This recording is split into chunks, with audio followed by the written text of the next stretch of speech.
Hello friend, आज के इस वीडियो में हम डिस्कस करने वाले हैं कि आईटीआई के बाद अप्रेंटिसशिप कहाँ से करें, कहाँ से करना चाहिए। दोस्तों, यदि आपका गवर्नमेंट में नहीं हुआ है, अप्रेंटिसशिप में आपने अप्लाई नहीं किया है और आप यदि प्राइवेट से करने की सोच रहे हैं किसी भी प्राइवेट कंपनी से, तो दोस्त आपको तो दो ऑप्शन रहते हैं। एक प्राइवेट लिमिटेड कंपनी ज्वाइन कर सकते हो, दूसरा दोस्त मल्टीनेशनल कंपनी ज्वाइन कर सकते हो। कौन से ज्वाइन करना चाहिए, अप्रेंटिसशिप कहाँ से करना चाहिए, वर्कलोड कहाँ पे ज़्यादा होता है, कहाँ पर ज़्यादा काम सीखने को मिलता है।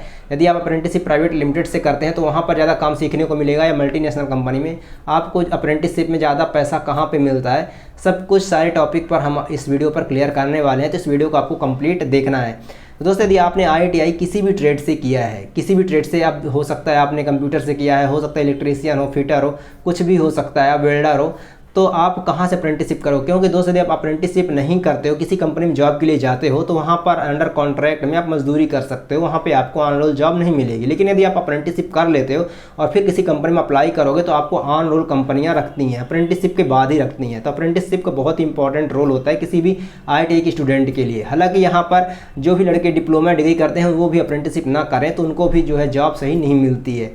तो अप्रेंटिसशिप बहुत इंपॉर्टेंट होता है, क्योंकि यहाँ पर आप लर्निंग के साथ अर्निंग भी करते हैं। यहाँ पर दोस्त आप प्रैक्टिकल काम सीखते हैं अप्रेंटिसशिप में। यहाँ पर काम अप्रेंटिसशिप में सिखाया भी जाता है और कराया भी जाता है और पैसा भी दिया जाता है आपको। दोस्त, अगर हम बात करें अप्रेंटिसशिप प्राइवेट लिमिटेड कंपनी से आप करें या फिर मल्टीनेशनल कंपनी से करें, तो दोस्त मैं आपको बता दूं, सैलरी में ज़्यादा डिफरेंस नहीं रहेगा, वर्कलोड में थोड़ा डिफरेंस रहेगा। जब अप्रेंटिसशिप में आपसे काम कराया जाता है तो प्राइवेट लिमिटेड में जो कंपनियाँ होती हैं, जो छोटी कंपनियाँ होती हैं, वहाँ पर वर्कलोड आपको ज़्यादा रहता है, काम ज़्यादा कराया जाता है। लेकिन मल्टीनेशनल कंपनी में यहीं पर आपको वर्कलोड थोड़ा कम पड़ता है, काम थोड़ा कम कराया जाता है। मतलब कि आप ये समझ सकते हो कि यहाँ पे मैन पावर ज़्यादा होती है, तो इसकी वजह से आपके ऊपर ज़्यादा वर्कलोड नहीं आता। लेकिन प्राइवेट लिमिटेड कंपनी जो छोटी कंपनी होती है, मैन पावर कम होती है, जिसकी वजह से आपको ज़्यादा दो आदमी काम एक आदमी को करना पड़ जाता है, जिसकी वजह से वर्कलोड ज़्यादा पड़ जाता है। लेकिन काम सीखने को दोस्त वहीं पर मिलता है, प्राइवेट लिमिटेड कंपनियों पर। तो मेरा रिकमेंडेशन यही है कि यदि आप थोड़ा मेहनती हो, हार्डवर्क कर सकते हो, तो आपको अप्रेंटिसशिप प्राइवेट लिमिटेड कंपनियों से शुरू करना चाहिए।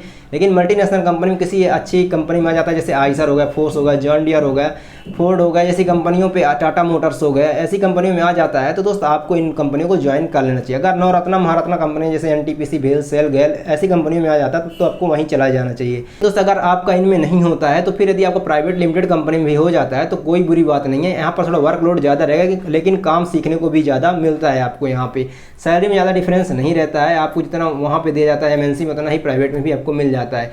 अप्रेंटिसशिप में अब आपकी क्या सैलरी रहेगी, ज़्यादा से ज़्यादा आपकी सैलरी रहेगी 12 से 13 हज़ार रुपये इन हैंड आपको मिलेगा। इतना ही आपको अप्रेंटिसशिप में मिलता है, इससे ज़्यादा नहीं मिलेगा। बड़ी एमएनसी कंपनियां हैं तो ज़्यादा से ज़्यादा 14 से 15 हज़ार रुपये दे देंगी, इससे ज़्यादा नहीं मिलेगा अप्रेंटिसशिप में। अप्रेंटिसशिप करके आप किसी भी कंपनी में जाते हो तो आपका एक्सपीरियंस भी काउंट होता है, आपका ऑन रोल जॉब भी लगता है, और दोस्त आप जो है वहाँ पर आपकी वैल्यू भी होती है, आपके पास स्किल भी होता है प्रैक्टिकली।